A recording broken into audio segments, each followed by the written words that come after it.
Assalamualaikum warahmatullahi wabarakatuh. Selamat siang anak-anak. Bertemu kembali dengan Ibu di PJJ PPKN kelas 7 hari ini. Masih ingat nama Ibu? Nama Ibu Yulia Widyatami. Nah, bagaimana kabar kalian hari ini? Mudah-mudahan hari ini kalian masih dalam keadaan sehat walafiat dan mudah-mudahan kita secepatnya bisa bertemu atau bertatap muka ya belajarnya, bukan hanya lewat online saja. Nah, anak-anak perlu diketahui bahwa pembelajaran PPKN hari ini akan membahas bab baru yaitu bab 2 ya. Jadi yang bab 1 tentang perumusan dan penetapan dasar negara itu sudah beres. Nah, untuk itu ada beberapa orang yang belum mengumpulkan tugasnya. Ibu harap silahkan hubungi Ibu secepatnya dan selesaikan dulu tugas yang belum ya. Nanti sama Ibu didata siapa-siapa saja yang belum mengumpulkan tugas dan tugas mana saja yang belum dikumpulkan ya. Nah, sudah siap menerima pembelajaran PPKN hari ini? Harus siap ya. Silahkan siapkan alat tulis dan juga buku catatan PPKN-nya. Karena seperti biasa untuk pelajaran PPKN, ketika Ibu menjelaskan materi, kalian harus mencatat materi tersebut ya. Untuk itu Ibu akan membagikan PowerPoint. Ini PowerPoint-nya ya. PowerPoint-nya tentang norma dan keadilan. Ibu besarkan terlebih dahulu PowerPoint-nya. Ya, ini adalah PowerPoint yang akan kita bahas hari ini. Temanya adalah tentang norma dan keadilan. Pernah mendengar istilah norma atau keadilan? Pasti pernah ya. Ini bab 2 tentang norma dan keadilan. Materinya cukup banyak. Oleh karena itu, mungkin di materi tentang norma dan keadilan ini, Ibu akan membagi ke dalam 5 sampai dengan 6 pertemuan sampai beres ya, agar kalian paham tentang materi yang akan diajarkan. Nah, sebelum membahas materi, Ibu akan menjelaskan terlebih dahulu tujuan pembelajaran yang harus kita penuhi ya dalam setelah melaksanakan pembelajaran ini. Mengapa Ibu bacakan dulu tujuan pembelajaran? Agar kita tahu arah mana yang akan kita tuju dan juga sasaran materi yang akan kita pelajari. Nah, yang pertama, setelah dan selama mengikuti proses pembelajaran ini, siswa diharapkan mampu menjelaskan tentang pengertian norma. Itu yang pertama. Kalian harus bisa menjelaskan pengertian norma. Yang kedua, peserta didik atau siswa diharapkan mampu mendeskripsikan macam-macam norma ya. Jadi norma itu bukan hanya ada satu, ada 4 norma. Kalian harus bisa menjelaskan keempat norma tersebut. Yang ketiga, kalian dapat mengklasifikasikan norma-norma yang berlaku dalam kehidupan masyarakat. Seperti kalau misalkan norma kesopanan, contohnya apa? Norma hukum, contohnya seperti apa? Itu namanya mengklasifikasikan atau membedakan mana norma hukum, mana norma kesopanan, agama, dan juga lain-lain ya. Yang keempat, kalian dapat mengidentifikasi permasalahan tentang implementasi norma-norma yang berlaku dalam kehidupan masyarakat. Jadi nanti di akhir kalian akan mencari solusi dari berbagai macam pelanggaran norma yang ada di masyarakat. Jadi kalian akan menganalisis alasan orang melanggar norma atau solusi agar norma itu tidak banyak dilanggar ya, itu artinya mengidentifikasi ya. Nah, Sebelum masuk materi, ada istilah yang akan Ibu bahas. Istilah itu adalah di mana bumi dipijak, di sana langit dijunjung. Ada yang tahu arti dari istilah ini? Atau kata di mana bumi dipijak, di sana langit dijunjung? Akan Ibu jelaskan ya. Arti dari kalimat ini adalah di mana kita berdiri, hukum itulah atau hukum di sanalah yang berlaku. Contohnya seperti apa? Misalkan kalau kita orang Sunda pergi ke daerah Sumatera atau ke daerah Batak. Antara Batak dengan Sunda itu punya adat istiadat dan norma yang berbeda ya. Eh, Hukum mana atau peraturan mana yang harus kita taati? Ya peraturan di mana tempat kita berdiri. Misalkan gini, kalau di Aceh atau di Sumatera juga ya, itu daerah Aceh, di sana perempuan itu wajib memakai kerudung karena di Aceh itu disebut sebagai Serambi Mekah. Artinya apa? Mereka punya peraturan daerah tersendiri. Di sana dijelaskan bahwa perempuan itu harus memakai baju tertutup. Bahkan kadang kalaupun memakai celana panjang itu tidak boleh. Perempuan harus memakai samping atau sarung ya.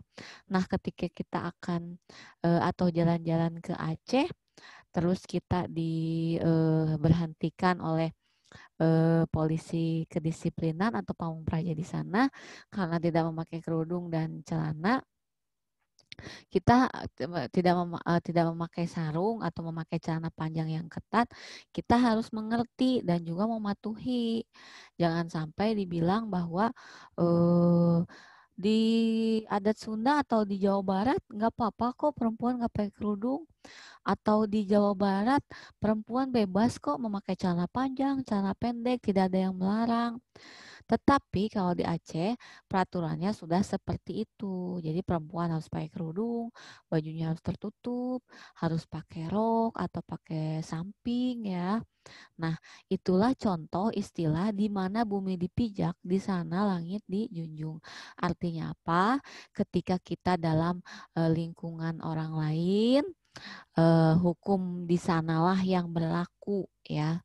Jadi kalau kita tinggal di kita asal Jawa Barat tetapi tinggal di Sumatera atau di Aceh, hukum Aceh lah yang berlaku. Itu adalah istilah di mana bumi dipijak, di sana langit dijunjung.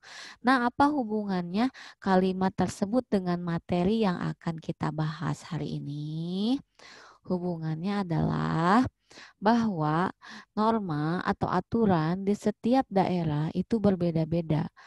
Karena norma ini asalnya adalah dari adat istiadat, kebanyakan asalnya adalah dari adat istiadat daerah tersebut. Di Indonesia kan suku bangsanya banyak, setiap daerah itu memiliki adat istiadat yang berbeda, beda pula ya. Nah, sebelum itu Ibu akan memperlihatkan peta konsep. Ini peta konsep yang akan kita pelajari biar kalian tahu ya sub-sub bahasan apa saja yang akan kita bahas.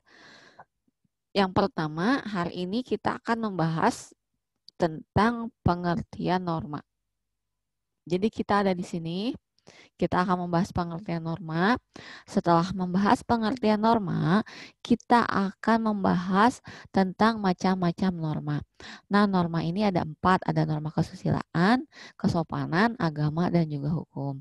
Nah, untuk perilaku sesuai dengan norma, ini akan Ibu bahas di pertemuan kedua dan ketiga. Ya, jadi ini untuk nanti. Nah, untuk hari ini kita hanya akan membahas tentang pengertian norma dan juga macam-macam norma ya. Selanjutnya, nah di sini ada video, silahkan lihat dulu videonya. Ini video tentang norma dan keadilan. Ibu ngambil videonya dari YouTube ya, bukan bikinan Ibu sendiri. Silahkan Anda perhatikan baik-baik.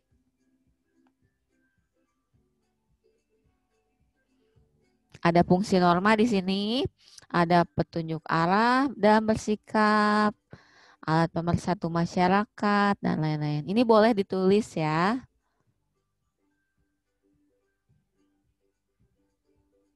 Ada macam-macam norma seperti yang Ibu jelaskan tadi.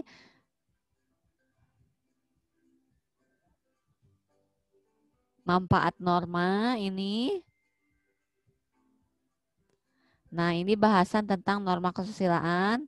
Sumbernya hati nurani manusia, ada sifat dan juga sanksinya. Sanksi itu hukuman ya. Nah, yang kedua ada norma kesopanan. Apa itu norma kesopanan? Norma kesopanan adalah peraturan yang berhubungan dengan pergaulan manusia dalam kehidupan sehari-hari. Yang ketiga, ada norma agama. Ya, nih ada pengertian norma agama dan juga ada sumber sifat dan juga sanksi dari norma agama. Yang terakhir ada norma hukum.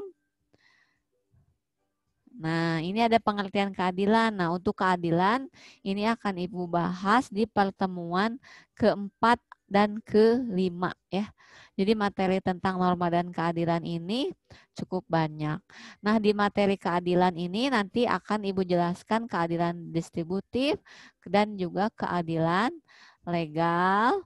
Yang terakhir adalah keadilan komutatif ya. Ini ada macam-macam keadilan. Nah, ini video menggambarkan bahasan yang akan kita bahas pada pertemuan ketiga, keempat, bahkan yang kedua ya. Mungkin kalian sudah ada gambaran materi apa saja yang akan kita bahas ya. Banyak tentu materinya, ada tentang macam-macam norma, ada juga tentang yang namanya keadilan, keadilan distributif, keadilan legal, dan keadilan komutatif. Nah, dari video tersebut dapat kita simpulkan pertama tentang pengertian norma. Apa itu norma? Norma adalah aturan atau ketentuan yang mengatur kehidupan warga masyarakat. Dipakai sebagai paduan, tatanan, dan pengendali tingkah laku. Jadi, mengapa manusia memerlukan norma atau peraturan? Karena yang namanya manusia itu tidak bisa hidup sendiri. Atau manusia itu istilahnya ada yang namanya makhluk sosial atau zon politikon ya menurut Aristoteles. Apa itu manusia makhluk sosial? Artinya apa? Manusia dalam hidup itu tidak bisa hidup sendiri.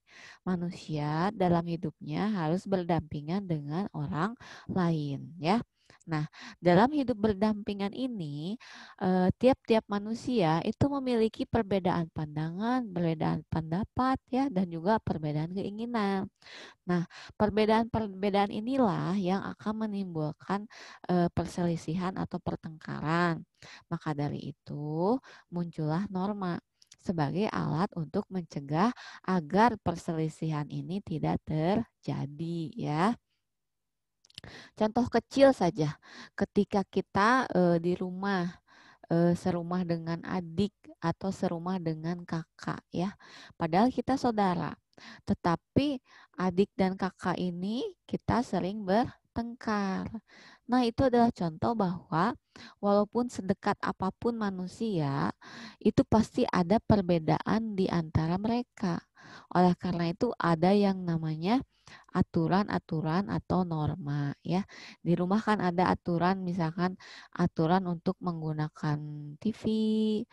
Misalkan adiknya menggunakan TV pagi-pagi, kakaknya nanti sore. Itu contoh norma ya dalam keluarga. Atau di saat pembagian pekerjaan rumah, misalkan ibu memasak, ayah misalkan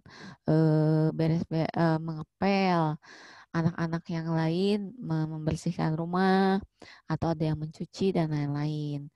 Kalau tidak ada sistem pengaturan atau norma, mungkin tidak akan ada yang mau mengerjakan pekerjaan rumah ataupun nanti rumahnya akan berantakan. Itu adalah fungsi dari norma.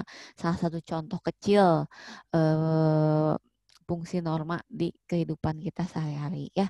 Jadi norma ini adalah ketentuan untuk mengatur kehidupan masyarakat, dipakai sebagai paduan tatanan dan pengendali tingkah laku. Tingkah laku di sini adalah tingkah laku yang benar atau baik dan tingkah laku yang tidak baik ya. Nah, selanjutnya tadi kita membahas tentang macam-macam norma ya. Ada norma kesusilaan, kesopanan, agama, dan hukum. Di sana juga tadi sudah disinggung, ada sumber norma, ada sanksi, dan juga ada contohnya ya. Yang pertama ada norma kesusilaan. Norma kesusilaan ini sumbernya dari hati nurani manusia itu sendiri. Atau biasanya hati nurani itu diibaratkan sebagai kata hati ya. Setiap manusia itu dianugerahkan eh, kata hati atau suara hati oleh Allah atau oleh Tuhan ya. Maka dari itu manusia itu sering disebut dilahirkan dalam keadaan suci. Artinya apa? Bahwa manusia itu memiliki kesalahan atau dosa diakibatkan dari lingkungan atau oleh dirinya sendiri. Nah, hati nurani ini adalah penjaga diri kita agar tidak melakukan hal-hal yang tidak baik atau tidak benar ya. Contohnya seperti apa? Ketika kita berbohong, kita tahu bahwa kita itu berbohong, atau kita berbuat salah, hati kita pasti tahu bahwa kita itu salah. Contohnya menemukan uang di jalan. Padahal nggak ada siapa-siapa, uangnya dijajanin. Tapi dalam hati pasti kita berpikir, ih takut ada yang nyari uang, atau nanti akhir-akhirnya ada yang mencari uang tersebut ya kan. Itu ada dalam kata hati di setiap diri manusia. Nah, kalau manusia sudah tidak punya hati atau tidak punya malu, tidak punya rasa takut, berarti dia sudah tidak punya hati nurani, yang artinya dia sudah bukan manusia ya. Nah, sanksi dari pelanggaran norma kesusilaan adalah perasaan menyesal, perasaan merasa bersalah, tidak tenang karena sudah berbohong, karena sudah mencuri. Itu adalah sanksi dari norma kesusilaan. Jadi sanksinya itu bukan berupa hukuman fisik atau apa, tapi berupa perasaan menyesal, tidak tenang dan lain-lain ya. Contohnya adalah dilarang sebentar ya, dilarang menghina nama baik seseorang atau mengejek biasanya ya. Itu adalah salah satu contoh pelanggaran norma kesusilaan. Atau berbohong, itu juga sama pelanggaran norma kesusilaan. Nah, yang kedua ada norma kesopanan. Norma kesopanan ini sumbernya adalah dari tata kehidupan atau budaya yang berupa kebiasaan masyarakat dalam mengatur tata kehidupan. Nah, norma kesopanan ini timbul akibat adanya pergaulan antar manusia ya. Jadi norma kesopanan ini ada atau tumbuh di masyarakat ketika kebiasaan itu sering dilaksanakan dan dianggap baik ya. Jadi misalkan kalau mengucapkan assalamualaikum ketika masuk rumah sudah tidak dilaksanakan terus-menerus, itu akan hilang dan orang akan terbiasa kalau tidak mengucapkan assalamualaikum itu biasa-biasa saja atau dianggap sopan-sopan saja gitu. Makanya yang namanya norma kesopanan itu tergantung dari lingkungan sekitar kita hidup ya. Kalau biasanya di kota-kota norma kesopanannya tidak terlalu diperlihatkan atau tidak terlalu sering dikerjakan ya. Karena kalau di kota biasanya kalau lewat, orang lewat aja seperti ayam, tidak mengucapkan assalamualaikum atau punten ya. Tapi kalau di daerah pedesaan itu masih dilakukan ya. Jadi norma kesopanan ini akan terus ada kalau terus dilaksanakan. Dan insya Allah ketika kita melakukan norma kesopanan itu akan baik bagi diri kita dan juga bagi orang lain ya. Jadi jangan sampai rugi ketika mengucapkan assalamualaikum atau senyum kepada orang lain. Nah, sanksi dari norma kesopanan ini adalah dikucilkan, dicemooh, atau tidak disenangi atau dijauhi orang-orang lain. Biasanya orang yang nggak sopan kan suka, masa nggak sopan padahal cantik, misalkan seperti itu. Atau dikucilkan artinya karena dia sering ngomongnya kasar, temennya nggak mau nemenin, itu artinya dikucilkan. Atau tidak disenangi karena suka ngomongin orang. Itu contoh atau sanksi dari norma kesopanan. Nah, ini ada contohnya. eh, Contoh pelaksanaan ya, menghormati orang yang lebih tua, mengucapkan salam ketika bertamu itu adalah contoh norma kesopanan. Nah, yang ketiga adalah norma agama. Norma agama itu sumbernya dari Tuhan yang Maha Esa atau dari kitab suci sebuah agama ya. Nah, sanksinya adalah dosa dan mendapatkan ganjaran di akhirat nanti. Kalau yang baik itu masuk surga, kalau yang jahat atau yang dosanya banyak itu akan masuk neraka ya. Setiap orang itu pasti punya agama. Kenapa orang harus memiliki agama? Agar orang tersebut memiliki tuntunan atau memiliki tujuan hidup. Jadi ketika orang tidak punya agama, biasanya orang yang nggak punya agama itu tidak percaya akan Tuhan, istilahnya itu ateis. Dia itu akan melakukan hal yang semena-mena karena tidak takut apa-apa, tidak takut dosa ya. Tapi orang yang punya agama, ketika melakukan kesalahan, berbohong atau mencuri, pasti dia akan takut ganjaran dari Allah atau dari Tuhan ya. Nah, contoh pelaksanaan dari norma agama adalah melaksanakan perintah Allah dan menjauhi larangannya. Nah, yang terakhir ada norma hukum. Norma hukum ini dibuat oleh lembaga resmi negara atau yang memegang kekuasaan. Nah, contohnya adalah Undang-Undang Dasar, Undang-Undang atau peraturan pemerintah. Ini contoh dari peraturan hukum ya. Sanksi dari norma hukum ini adalah hukuman kurungan atau penjara, ada denda, ada wajib lapor, dan juga ada pencabutan hak-hak tertentu. Contoh dari pelaksanaannya adalah membayar pajak dan mematuhi peraturan lalu lintas. Selanjutnya, kita bahas satu persatu. Yang pertama ada norma agama. Apa itu norma agama? Norma agama adalah kaidah atau ketentuan yang bersumber dari kitab suci, merupakan ciptaan dan petunjuk dari Tuhan yang Maha Esa. Norma agama berisi tentang perintah dan larangan dan anjuran dari Tuhan yang Maha Esa. Sebenarnya perintah dari agama ini pada dasarnya adalah menyelamatkan dan melindungi manusia juga ya.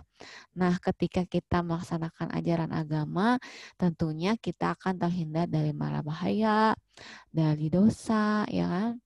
Nah, orang yang melanggar itu akan mendapat dosa, sedangkan yang melaksanakannya akan mendapatkan pahala atau ganjaran di akhirat nanti, ataupun di dunia juga bisa ya.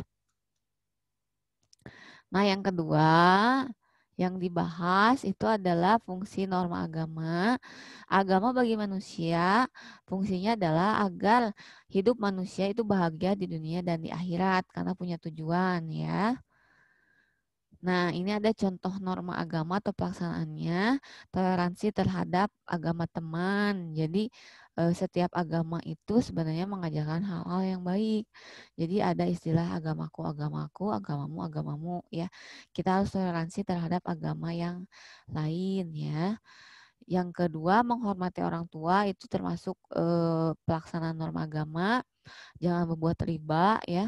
Riba itu mencari untung sebanyak-banyaknya dengan menghalalkan segala cara itu riba artinya menjalankan ibadah sesuai agama itu adalah contoh pelaksanaan norma agama ya. Nah, yang kedua ada norma kesopanan. Norma kesopanan adalah peraturan hidup yang timbul dari pergaulan manusia dalam masyarakat. Jadi kalau misalkan manusia bergaul pasti ada yang namanya sopan dan tidak sopan. Kalau misalkan tidak mau terikat dengan norma kesopanan itu bisa.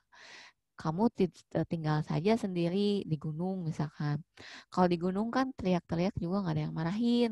Atau kamu telanjang nggak pakai baju juga nggak akan ada yang marahin ya.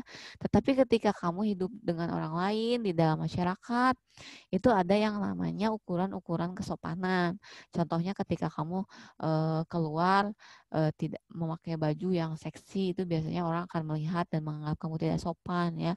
Tapi kalau di hutan sih nggak akan ada yang melihat ya. Makanya kalau tidak ingin terikat dengan norma kesopanan, silahkan tinggal sendiri atau tinggal jauh dari masyarakat ya. Orang yang melanggar norma kesopanan akan mendapat sanksi pengucilan, diasingkan, dan dicemooh dalam pergaulan hidup di tengah masyarakat. Nah, norma kesopanan itu diikuti dan ditaati sebagai pedoman untuk mengatur tingkah laku manusia terhadap manusia lain yang ada di sekitarnya ya. Jadi kalau kita bergaul itu ada tatanannya. Ngomongnya harus sopan. Kalau orang yang ngomong jangan dipotong omongannya, ya kan? Orang lagi ngomong itu harus didengarkan terlebih dahulu gitu. Itu adalah contoh aturan-aturan kesopanan ya. Nah, ini tujuan norma kesopanan. Mengapa ada norma kesopanan? Tujuannya adalah agar manusia bertingkah laku dengan baik dalam pergaulan hidupnya. Jadi biasanya orang yang sopan itu banyak temannya. Ada istilah Anda sopan, kami segan ya. Jadi biasanya orang yang sopan itu eh, dihormati oleh orang lain ya. Orang lain akan segan kepada orang yang sopan. Contoh norma kesopanan itu pelaksanaannya adalah tidak boleh meludah di sembarang tempat. Kalau meludah di sembarang tempat itu nggak sopan karena mirip-mirip dengan hewan ya. Kayak kuda itu kan meludahnya di mana saja. Jadi kalau merasa sebagai manusia harus punya aturan, jangan meludah di sembarang tempat, apalagi pipis ya atau buang air kecil di sembarang tempat. Itu kayak hewan masuknya.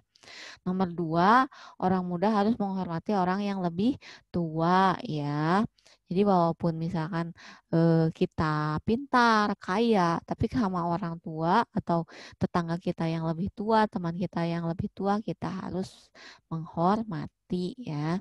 Yang ketiga, minum dan makan itu tidak boleh sambil berbunyi atau tidak boleh sambil berbicara.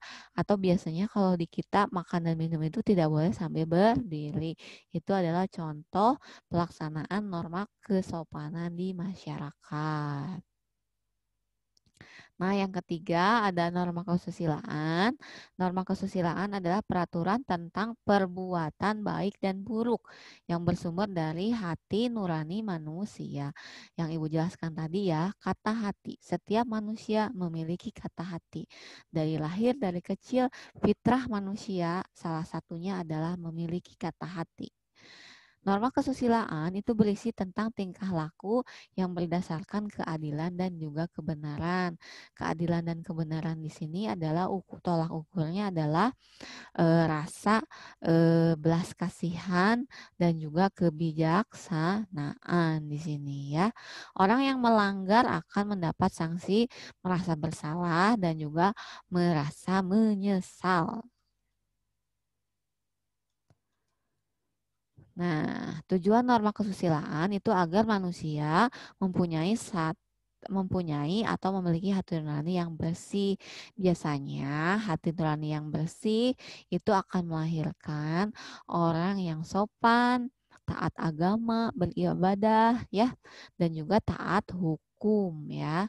Nih contoh pelaksanaan norma kesusilaan adalah bertindak atau berkata jujur, tidak ingkar janji, dan juga berbuat baik terhadap sesama. Itu contoh norma kesusilaan ya. Nah, yang terakhir dari gambarnya itu bisa disimpulkan norma yang keempat adalah norma hukum. Apa itu norma hukum? Norma hukum adalah peraturan yang dibuat oleh penguasa negara yang berlaku dalam suatu negara tertentu. Jadi penduduk ataupun warga negara dalam sebuah negara itu harus tunduk dalam hukum negara tersebut. Makanya hukum itu memiliki sifat mengikat, memaksa, dan juga mencakup semua. Mengikat artinya mengikat warga negara dan orang yang tinggal di negara tersebut. Memaksa adalah memaksa seseorang melakukan hukum tersebut. Mencakup semua adalah hukum tidak pandang bulu, baik itu orang, tempat, ataupun dalam keadaan atau kondisi tertentu. Norma hukum berisi peraturan yang mengikat dan memaksa bagi setiap warga negara. Ya, orang yang melanggar itu akan mendapat hukuman denda, kurungan, ataupun penjara. Keistimewaan norma hukum terletak pada sifatnya yang memaksa. Jadi, semua orang harus tunduk pada hukum, baik itu anak pejabat, presiden, ataupun warga negara biasa, baik si kaya ataupun si miskin, ya. Nah, tujuan norma hukum itu adalah untuk mencapai kedamaian hidup bersama yang merupakan keserasian antara ketertiban dan ketentraman. Jadi yang namanya norma itu salah satu fungsinya adalah melindungi diri kita dan melindungi orang lain intinya ya. Ini contoh pelaksanaan norma hukum. Satu, tidak melanggar tata tertib lalu lintas. Kedua, patuh terhadap tata tertib sekolah. Itu juga contoh dari norma hukum. Yang terakhir adalah tidak melakukan tindak kejahatan. Mencuri, merampok, membegal itu tidak boleh ya karena melanggar norma hukum.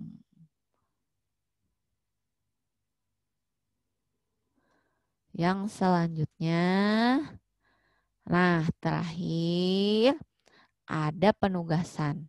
Untuk penugasan pertemuan pertama bab 2 ini, yang pertama penugasannya adalah rangkuman pertemuan 1 bab 2. Jangan lupa setiap penjelasan yang Ibu sampaikan harus ditulis di buku catatan dengan rapih, bersih, dan juga dengan jelas. Setelah dicatat, difoto, lalu diupload di link yang akan Ibu bagikan. Nah, selain itu, setelah menyimak pemaparan materi dari Ibu, bacalah kembali rangkuman materi yang telah kalian tulis mengenai norma dan keadilan, lalu kerjakan soal yang akan diberikan guru dalam link Google Form. Jadi setelah ini, Ibu akan membagikan link. Linknya adalah untuk mengupload rangkuman materi yang pertemuan sekarang. Dan yang kedua adalah link untuk mengisi soal pilihan ganda tentang norma. Soalnya itu tentang pengertian norma dan macam-macam norma dan juga macam-macam sanksinya. Yang tentang keadilan belum Ibu bahas. Jadi ada 15 soal di Google Form tersebut. Soalnya pilihan ganda, optionnya A, B, C sampai D, ada 4 option di situ. Silahkan Anda kerjakan. Linknya akan Ibu share nanti ya. Nah, sekian pertemuan PJJ PPKN hari ini. Jangan lupa tugas-tugasnya Anda kumpulkan. Jangan lupa juga latihan soalnya dikerjakan sebelum melaksanakan atau melakukan latihan soal di Google Form di link yang Ibu share. Kalian baca dulu materinya agar nanti nilai dari latihan ulangannya besar. Oke, cukup sekian PJJ PPKN hari ini. Mudah-mudahan kita bisa bertemu kembali di minggu depan. Wassalamualaikum warahmatullahi wabarakatuh.